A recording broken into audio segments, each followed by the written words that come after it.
मैं शिविर की आलोचना नहीं करता हूं, सत्यनारायण जी की भी नहीं, लेकिन मैं मौन और संवाद का महत्व आपको समझा रहा हूं। तो हमारे जो बेलजी भाई देसाई हैं, ये गए विपश्यना शिविर करने और इनकी पत्नी भी गई। अब वहां पहला इंस्ट्रक्शन है कि 9 दिन आपको मौन रहना पड़ेगा या 10 दिन मौन रहना पड़ेगा। तो ये चले गए, पत्नी अलग पति अलग। और तीसरे दिन तो बेलजी भाई ने कहा कि मुझे लगा मैं पागल हो जाऊंगा, भागे वहां से, पत्नी भी भागी उन्हें। तो उन्होंने कहा कि यहां रह के पागल हो जाए, उससे अच्छा घर में लड़ मर के पागल हो जाए। उसके बाद उन्होंने कभी उधर मुंह नहीं किया। तो मैं कहना यह चाहता हूं कि ये जो मौन है ना, वो अपने काम के लिए नहीं है, ये तपस्वी लोगों के लिए, ऋषियों के लिए, मुनियों के लिए, जिनको कुछ दूसरे किस्म की साधनाएं करनी है, उनके अपने लिए तो संवाद है। और आप देख लो इस बात को कि जिस घर में संवाद जितना ज्यादा होगा, उस घर के तनाव उतने कम होने वाले हैं। वो संवाद भले फालतू का हो या बेफालतू का, इसका कोई मतलब नहीं। बेकार की बातें भी आप कर सकते, जरूर करिए। कभी कभी गप्पे मार सकते, मारिए, गप्पों का कोई अर्थ नहीं होता, लेकिन फिर भी आप मारिए। लेकिन उससे क्या होता है ना, जो संप्रेषण है वो महत्व का है। और हम तो बिना संवाद किए रह नहीं सकते। जैसे मैं उदाहरण दूं, हम बाजार जाते, ठीक है, और कोई एक दुकान में चले गए। अब दुकान में आप कभी एक ऐसी दुकान में जाओ जो डिपार्टमेंटल स्टोर टाइप की है, जहां पे हर सामान रखा हुआ है, उसकी कीमत वहां पे चिपकी हुई है और कोई है नहीं वहां, कोई नहीं है वहां, सामान रखा हुआ है, कीमतें लगी हुई है, ये फलानी चीज इतने रुपए की, ढिमाकी चीज इतने रुपए की, उठाओ टोकरी में डालो, बिल बनवाओ, निकल आओ। एक तो ऐसी दुकान है। और एक ऐसी दुकान है जहां हर काउंटर पर एक कोई खड़ा है, चाहे कोई भाई खड़ा है, चाहे कोई बहन खड़ा है, और उसने भी लिख रखा है कि देखो ये चीज इस रुपए की। तो आप तो कुछ ना कुछ करने ही वाले हैं। आपको लिखा है तौलिया 20 रुपए की, रेट फिक्स है, फिर भी अरे भाई 18 में दोगे क्या? अब ये जो आपने कहा कि 18 में दोगे क्या, भले वो नहीं देगा, आप 20 में ही लाओगे, लेकिन वो संवाद करने का खोजा आपने रास्ता। रह ही नहीं सकते आप बिना संवाद के, रह ही नहीं सकते। अब भाजी वाला है, वो चिल्ला चिल्ला के बेच रहा है, टमाटर 10 रुपया किलो, टमाटर 10 रुपया किलो। हमने 20 बार सुन लिया, फिर भी यार 8 रुपए किलो देगा क्या? अच्छा 8.5 दे देगा, लगा दे भाई। नहीं 9 रुपए ले लेना, अरे 9.25 रुपए ले लेना। आप उससे मगजमारी कर रहे हो आधा घंटे, वो आपको मजा दे रहा है इसलिए कर रहे। भले आप 10 रुपए किलो में ही टमाटर खरीद। एक रिक्शा वाला है, मान लो रिक्शा चलाता है, उसका रेट फिक्स है कि 5 किलोमीटर 10 रुपए लूंगा, फिर भी आप उसके साथ मोल भाव करते हो कि नहीं करते हो? क्यों करते हो? संवाद के लिए। कोई लोग ये कहते हैं कि हम कंजूस है, कंजूस नहीं है। भाई बिना संवाद के हम रह नहीं सकते, प्रॉब्लम अपनी ये है, इसलिए हम उससे बातें कर रहे हैं। वो चाहे रिक्शा वाला हो, चाहे तांगे वाला हो, चाहे सब्जी बेचने वाला हो, चाहे तौलिया बेचने वाला हो, या कुछ भी बेचने वाला हो, हमें तो उससे संवाद करना ही है। क्योंकि बिना संवाद के व्यक्ति का संबंध बनता नहीं, और व्यक्ति का संबंध न बने तो ये प्रकृति से जुड़े कैसे आप? जब सबको कुटुंब मान के आप चल रहे हैं तो किसी से जुड़ाव तो हो, तो जुड़ाव होगा कैसे? वो तो संवाद से ही हो सकता है। किसी अनजाने आदमी से कैसे जुड़ेंगे आप? बिना बोले जुड़ सकते? सवाल ही नहीं उठता। हर अनजाने आदमी से आप जुड़ेंगे तो बोलकर जुड़ेंगे, और बोलने में संवाद तो आने ही वाला है।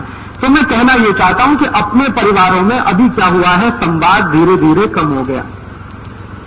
ये जो हमारे कार्यकर्ता हमको शिकायत करते, राजीव भाई हमारी पत्नी मदद नहीं करती, हमारे बच्चे मदद नहीं करते, सब कार्यकर्ताओं के घरों में एक और एक प्रॉब्लम है, संवाद की कमी।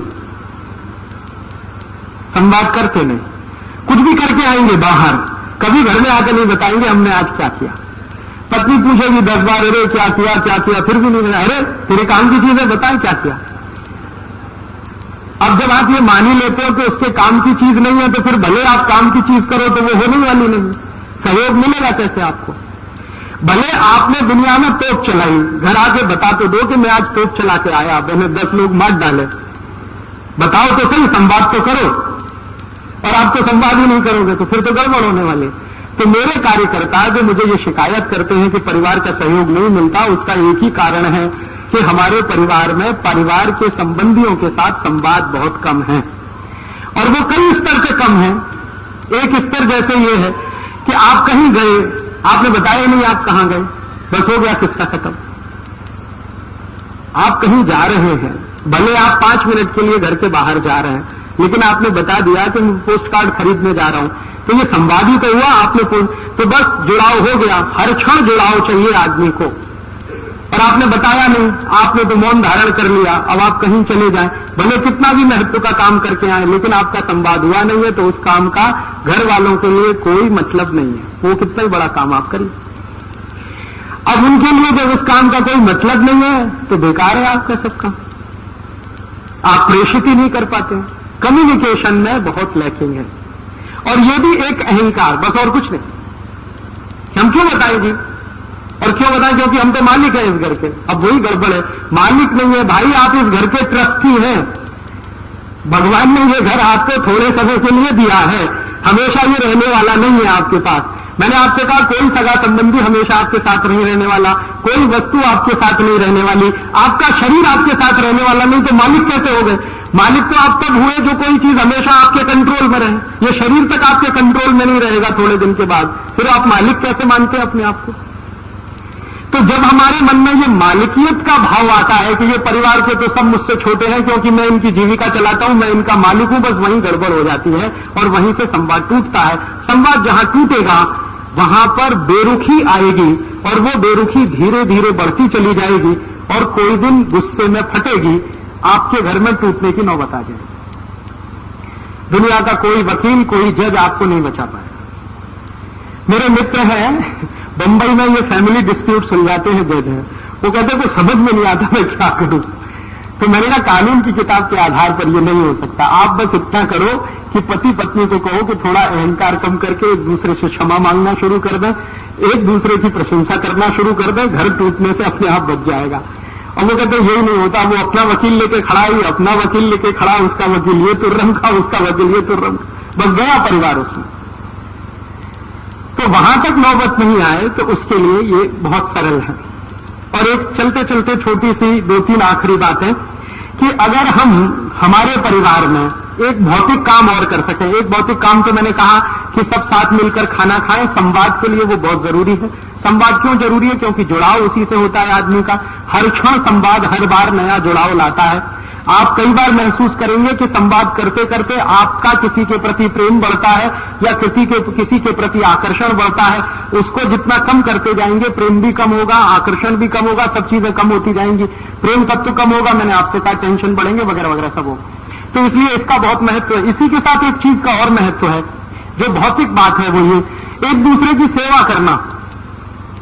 हम बीमार हैं तो हमारी कोई सेवा करे, लेकिन अपेक्षा न रखें। मैंने आपसे पहले कहा अपेक्षा रखेंगे तो मोह में जाएंगे, और बिना अपेक्षा के करेंगे तो प्रेम में जाएंगे। तो प्रेम के आधार पर हम सेवा करें। मान लीजिए हमारे पिताजी बीमार हैं, हमारी माँ बीमार है, हमारा भाई बीमार है, हमारी बहन बीमार है, या हम बीमार हैं, तो मैं बीमार हूं तो मेरी कोई सेवा कर रहा है, या कोई दूसरा बीमार है तो मैं उसकी सेवा कर रहा हूं, बिना इस अपेक्षा के कि ये मेरी करें तो बहुत अच्छा, लेकिन अपेक्षा ना हो उसमें। तो क्या होगा कि प्रेम तत्व प्रबल होता जाएगा, लगातार बढ़ता जाएगा। और सेवा आप जानते हो इतना बड़ा माध्यम है जो किसी को भी जीत सकते। आपने देखा नहीं है, ये जो ईसाई मिशनरियां हैं, इन्होंने सेवा भाव से ही हिंदुस्तान के एक बहुत बड़े इलाके को जीत रखा। आप कभी नॉर्थ ईस्ट में जाइए, नागालैंड, मिजोरम, मणिपुर, त्रिपुरा, वो पूरा हिस्सा हिंदुस्तान से कटकर अलग होने को तैयार है सिर्फ सेवा के आधार पर। उन्होंने कुछ वो बना दिए हैं हॉस्पिटल, कुछ खोल दिए हैं स्कूल, उन स्कूलों में पढ़ाते हैं बच्चों को, हॉस्पिटल में करते हैं मरीजों की सेवा।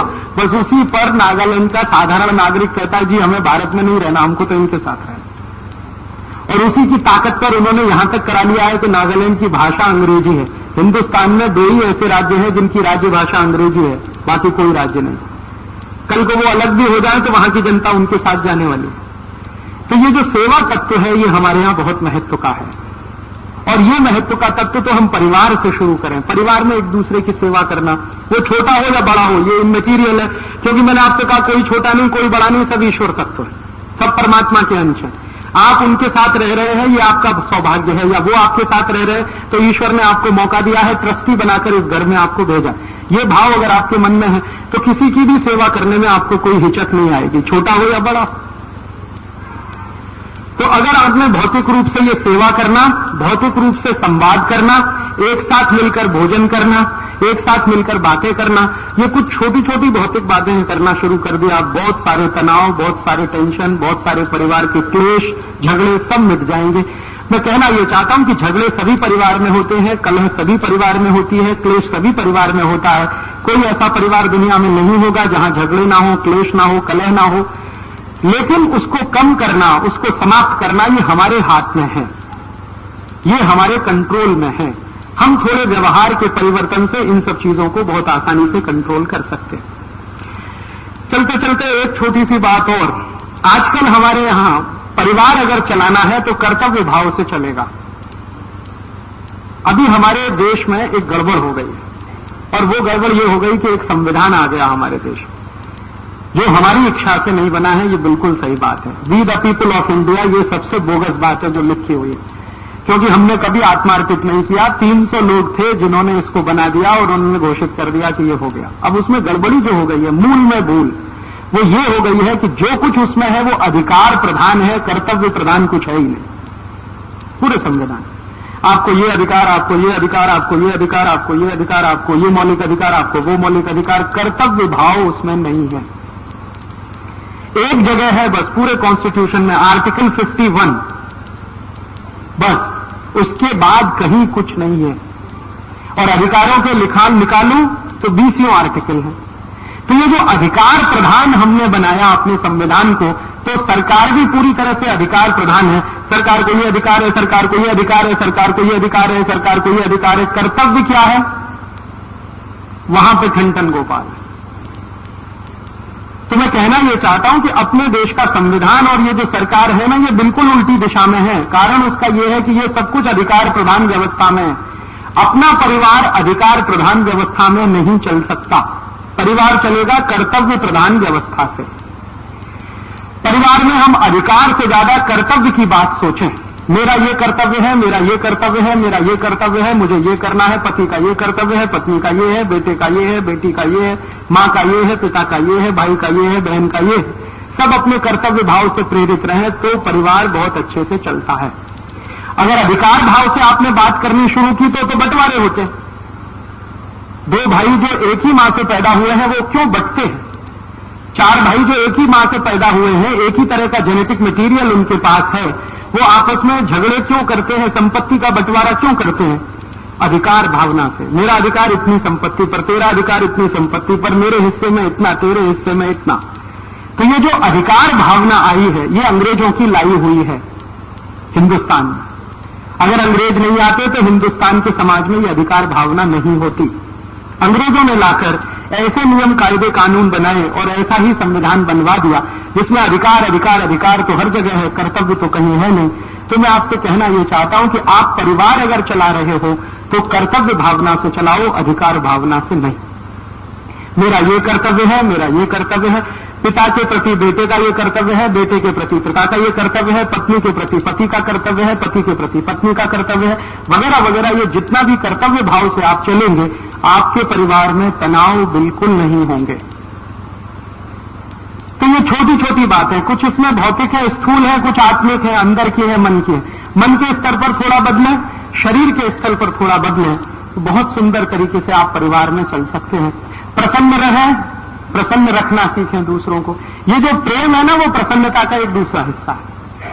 कोई पूछे प्रेम का भौतिक स्वरूप बता दो, आप किसी को प्रसन्न रख सकते हैं तो प्रेम करते हैं, नहीं रख सकते तो आप प्रेम नहीं करते, मोह कर सकते हैं उससे। मोह से मैंने कहा स्वार्थ पैदा होगा, स्वार्थ आगे लालच तक ले जाएगा आपको, और कहां ले जाके तोड़ेगा कोई नहीं जानता। लेकिन अगर आपने प्रेम रखा है तो प्रेम में से तो स्वार्थ कभी आने वाला नहीं। प्रेम से तो प्रसन्नता ही निकलेगी, आनंद ही निकलेगा, त्याग की भावना आएगी, कर्तव्य की भावना आएगी। जहां प्रेम प्रधान होगा वहां कर्तव्य अपने आप आ जाएगा, क्योंकि हमें दूसरे को प्रसन्न रखना है तो कर्तव्य भाव में ही रख पाएंगे, अधिकार भाव में तो नहीं रख पाएंगे। तो मेरा ये कर्तव्य है, ये मानकर मैं करूं। और अपने कर्तव्य हम सब समझते ही हैं, ऐसी कोई बड़ी बात नहीं है। सभी जीव जगत के जीव जंतुओं के प्रति हमारा जो कर्तव्य है वही कर्तव्य है हमारा सबके प्रति, जो हमारे परिवार के साथ है या कुटुंब के हिस्से है। और अगर ये हम अपने परिवार में करें तो मैं मानता हूं कि आपका परिवार, हमारा परिवार एक अच्छा परिवार बन सकता है, जिसमें तनाव नहीं होंगे, कलह नहीं होगी, क्लेश नहीं होगी। कलह क्लेश कभी होगी भी तो बहुत आसानी से निकल जाएगी। मैंने आपसे कहा कि कभी कलह हो जाए, क्लेश हो जाए, क्षमा मांगने में देर मत करिए और क्षमा करने में देर मत करिए। तो आप देखेंगे 2 मिनट में सब काफूर हो जाएगा। गलतियां हर आदमी करता है, कोई आदमी आदर्श नहीं होता, न कोई स्त्री आदर्श है, न कोई पुरुष आदर्श है, न कोई बेटा आदर्श है, न कोई बाप आदर्श है। हम में से चूंकि कोई आदर्श नहीं है और हम सब परमात्मा के अंश हैं, ये मानकर अगर हम कोई भी बात करेंगे तो बहुत आसानी से क्षमा करना, क्षमा करवाना या क्षमा देना या क्षमा लेना हमें आ जाएगा। बहुत आसानी से हम प्रेम करना सीख जाएंगे, प्रशंसा करना सीख जाएंगे, सेवा बहुत आसानी से हम कर पाएंगे और परिवार को एक अच्छा स्थान बना पाएंगे जहां जो भी रहेगा कर्तव्य भाव।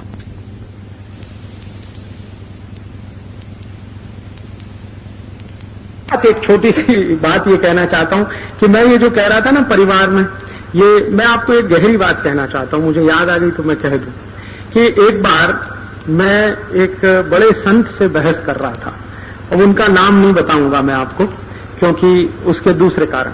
तो मैं उनसे बहस कर रहा था, बहस इस बात पे कि आप कहते हो मोक्ष है, मोक्ष है, मोक्ष है, आप मुझे मोक्ष ले जा सकते हैं क्या? तो उन्होंने मुझे कहा कि कोई दुनिया का दूसरा आदमी दूसरे को मोक्ष नहीं ले जा सकता, माने मैं तुमको मोक्ष नहीं ले जा सकता, तुम चाहो तो खुद मोक्ष जा सकते हो। तो मैंने कहा ये तो सब साधु संत कहते हैं कि मेरे पास आओ, गंदा ताबीज बनवाओ, मैं तुम्हें मोक्ष ले जाता हूं। इतने 1000 की गुरु दक्षिणा दे दो, इतने लाख की गुरु दक्षिणा दे दो, एक गंडा बांधता हूं, एक ताबीज बांधता हूं, चलो मोक्ष में मिलेगा। तो उन्होंने कहा ये सब पाखंडी है, कोई साधु संत नहीं है, ये सब आध्यात्मिक उद्योगपति है। कोई भी आदमी जो ये कहता है आपसे कि मैं आपको मोक्ष ले जा सकता हूं, आप जान लो कि उससे बड़ा पाखंडी दुनिया में कोई नहीं। और बहुत सारे ऐसे पाखंडी लोगों ने समाज का बहुत दुरुपयोग किया है, बहुत नुकसान भी किया है। कोई भी आपसे ये कहता है, कितना भी ऊंचे पद पर बैठा हुआ हो, वो अगर कहे कि मैं आपको मोक्ष ले जा सकता हूं, ये दुनिया का सबसे बड़ा पाखंडी आदमी है जो ये कह रहा है। कारण उसका क्या है? दुनिया में कोई व्यक्ति खुद तो मोक्ष जा सकता है लेकिन दूसरे को नहीं ले जा सकता। अब एक दिन क्या हुआ कि जो संत से मैंने ये बात कही तो उन्होंने कहा तुम्हारी कोई जिज्ञासा है मोक्ष के प्रति? मैंने कहा मेरी बहुत जिज्ञासा है। तो कहने लगे तुम क्या सीखना चाहते हो क्या? मैंने कहा मैं ये जानना चाहता हूं कि मोक्ष किसको होता है किसको नहीं होता। तो उनका अच्छा कैसा करो वेद पढ़ लो। तो मैंने कहा पूरे वेद पढ़ूंगा तो तकलीफ है, इतना समय कम है। तो उन्होंने कहा अच्छा मैं तुमको कुछ हिस्से वेद के बता देता हूं, तुम पढ़ लो। तो मैंने फिर कुछ पढ़ा उनके सानिध्य में रह के, संस्कृत थोड़ा बहुत सीख के फिर पढ़ा। तब मेरे समझ में आया एक बहुत सुंदर बात हमारे वेदों में कही गई है, जो त्रिविध दुखों से मुक्त हो जाए और दूसरे को दुखों से मुक्त कराए वही मोक्ष जाता है। अब त्रिविध दुख क्या है? दैहिक, दैविक और भौतिक। दैहिक दुख माने शरीर का दुख, माने आप बीमार हैं, लाचार हैं, अपंग हैं, बेकार हैं वगैरह, ये सब दैहिक दुख। दैविक दुख माने भूकंप आ गया, अकाल पड़ गया, धरती फट गई, दावानल हो गया, ये दैविक दुख। और तीसरा भौतिक। भौतिक दुख माने गरीबी आ गई, भूखमरी आ गई, भूख से मरना पड़ रहा है, बिना कपड़े हम ठंड में ठिठुर रहे हैं, मर रहे हैं, ये भौतिक दुख। तो 3 दुख माने गए हैं दुनिया में, दैहिक, दैविक और भौतिक। तो जो व्यक्ति इन 3 दुखों से मुक्त हो जाए और दूसरे को मुक्त करवाने का काम करे वही मोक्ष जाने का अधिकारी है। अब आप उसमें बताओ कहां गंदा, कहां ताबीज और कौन सा आपको ये करना, बताओ मुझे। और ये एक ऐसी बात है जिस पर मैंने हिंदुस्तान के कई साधु संतों से बहस की है। मैं उनसे कहता हूं कि आप बोलो आप इससे सहमत हो कि नहीं? तो कहते हैं हाँ बात तो सही है, क्योंकि इसको नकारेगा कौन? क्योंकि ये मेरी बात नहीं है, हजारों साल पहले कही हुई, वेदों में लिखी हुई ऋषि मुनियों की बात है। उपनिषदों में भी इस पर कई किस्से हैं, पुराणों में तो कई लोगों ने उसको अपने तरीके से व्याख्यायित किया। तो ये तो सत्य है। और हमारे यहां हिंदुस्तान में क्या होता है ना, सत्य हमेशा सनातन होता है। कलयुग भले आ जाए, द्वापर भले आ जाए, त्रेता भले आ जाए, सतयुग भले आ जाए, कृतयुग भले आ जाए, लेकिन सत्य तो सनातन है। सतयुग में भी वही है, द्वापर में भी वही है, त्रेता में भी वही है, कलयुग में भी वही है, कृतयुग में भी वही है। सत्य सनातन है हमारे यहाँ, सत्य कभी बदलता नहीं। तो ये सत्य है कि जो त्रिविध दुखों से मुक्त हो जाए और दूसरों को मुक्त कराए वही मोक्ष जाने का अधिकारी है। ये बात मेरे समझ में अभी आई है। तो अब कोई मुझे ये कहता है कि राजू भाई आप ये आजादी बचाओ आंदोलन क्यों चलाते हो? तो मैं कहता हूं मोक्ष जाने के लिए चलाता हूं। मैंने तो अब ये जवाब देना शुरू कर दिया। मैं किसी को ये कहता ही नहीं कि मैं कोई क्रांति करने वाला हूं, कि क्रांति होने वाली है, कि व्यवस्था बदलने वाली है कि नहीं बदलने। मैं तो ये कहता हूं कि भाई मैं त्रिविध दुखों से मुक्त होना चाहता हूं, दूसरों को कराना चाहता हूं, तो मैं मोक्ष जाने का अधिकारी हूं, इसलिए ये सब कर रहा हूं। आप भी अगर मेरे साथ मोक्ष चलना चाहें तो आप भी ये करिए। और हमारे यहां तो मोक्ष से ऊंची कोई चीज होती नहीं।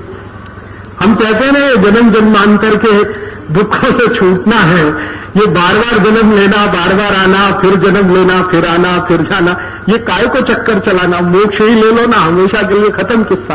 तो मोक्ष आप चलो, मैं भी चलूं, पूरा देश चले, तो इसका एक ही शर्त है कि आप त्रिविध दुखों से मुक्त हो जाओ और दूसरे को कराओ।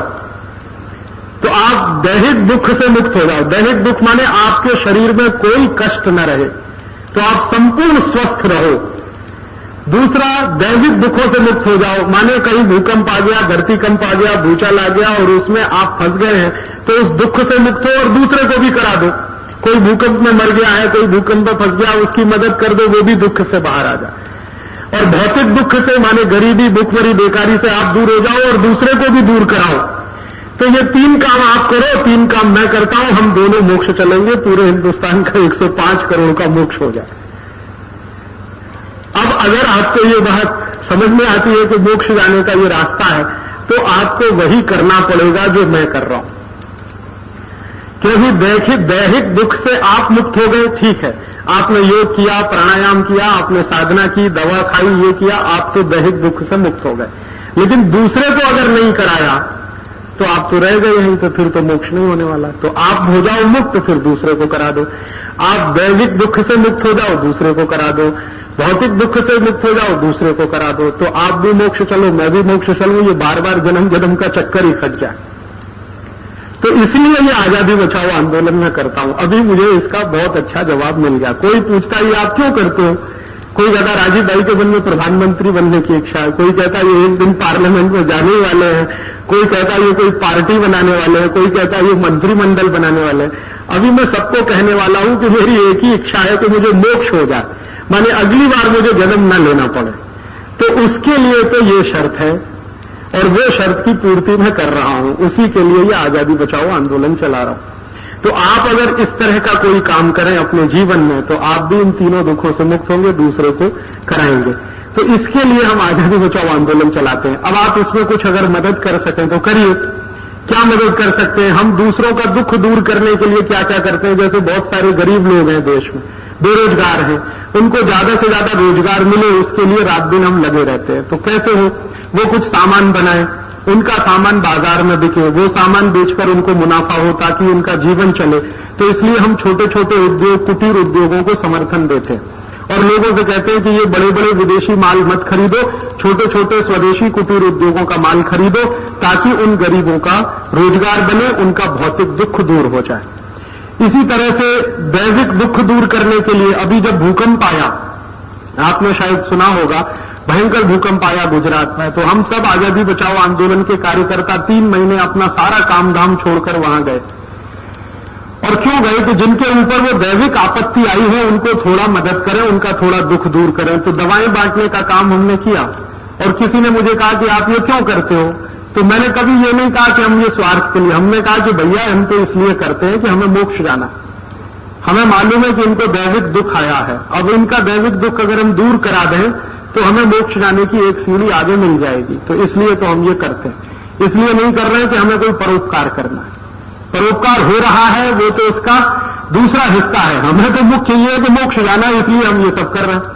तो हमने आजादी बचाओ आंदोलन की तरफ से जो भी सेवा काम किया, न तो उसको अखबार में छपाया, न उसका बैनर बनाया, न उसका पोस्टर बनाया, कुछ नहीं किया, क्योंकि हमें अपने लिए करना है, किसी दूसरे के लिए नहीं करना। तो अगर आप ऐसे कुछ काम अपने हाथ में ले लें जिनसे आप ये दूसरों के दुखों को दूर करा सकें, और मैं मानता हूं कि जो मनुष्यता है या जो इंसानियत है वो इसी बात से नापी जाती है कि आप अगर दुखी नहीं है तो दूसरे को भी दुखी ना होने दें, उसी में आपकी मनुष्यता और इंसानियत झलकती है। तो अगर आप ऐसे काम में हमारी कुछ मदद करेंगे तो आप भी इस मोक्ष जाने के रास्ते पर चल सकेंगे, ये निवेदन मेरा है। तो आजादी बचाओ आंदोलन का जो काम है उस काम का आप मदद करें। ज्यादा से ज्यादा स्वदेशी सामान खरीदें, छोटे छोटे उद्योगों के सामान खरीदें ताकि उनका दुख दूर हो, देश का पैसा विदेश में न जाने दें ताकि देश को कर्ज न लेना पड़े, फिर हमें दूसरे दुख में न फंसना पड़े। कहीं कोई प्राकृतिक आपत्ति आ जाए तो तुरंत सेवा के लिए दौड़ पड़े ताकि आप जो दुख से गुजर चुके हैं या नहीं गुजरना चाहते वो दूसरा ना गुजरे। ऐसे ऐसे छोटे छोटे काम। तो आप जब यहां से जाएंगे तो नीचे एक स्टॉल लगा हुआ है, उस स्टॉल पर छोटे छोटे गरीब कारीगरों द्वारा बनाई गई कुछ वस्तुएं रखी हुई हैं। कोई दंत मंजन है, कोई खादी के कपड़े हैं। 10-12 गरीब कार्यकर्ता हमारे सेवाग्राम आश्रम में खादी बनाते हैं और वो खादी के कपड़े यहां पर आए हैं। आप अगर उनको खरीदेंगे तो कुछ 10-11 जो गरीब कार्यकर्ता हैं उनका भौतिक दुख आप दूर कर सकेंगे और वो भौतिक दुख आपने दूर किया तो उनके लिए एक रास्ता खुलेगा और आपके लिए भी एक रास्ता खुलेगा। ऐसे ही कई कार्यकर्ता हमारे पुस्तकें बनाते हैं, कैसेट बनाते हैं प्रचार के लिए, अगर आप वो ले सकेंगे तो बहुत अच्छा है। कुछ कार्यकर्ता अखबार छपाते हैं, उन अखबारों में ये सब खबरें आती हैं कि हम कहाँ क्या कर रहे हैं, वो अखबार के अगर आप मेंबर बन सकेंगे तो ये उनके लिए एक रास्ता खुलेगा। तो आप मदद रूप साबित हों ऐसे लोगों के जो कुछ ना कुछ दुख में फंसे हैं, बेरोजगारी के कारण, गरीबी के कारण, भुखमरी के कारण। तो ऐसे ही गरीब बेरोजगार लोगों की गरीबी बेकारी दूर करने के क्रम में हम ये सारा काम करते हैं स्वदेशी का। उस काम में आप भी सहयोग करेंगे तो शायद हम और आप एक ही पथ के अनुगामी बन सकेंगे और कोई बड़े उद्देश्य को हासिल कर सकेंगे। इतना ही कहकर आप सबका बहुत आभार, धन्यवाद। आपने बहुत शांति से सुना, बहुत आभार।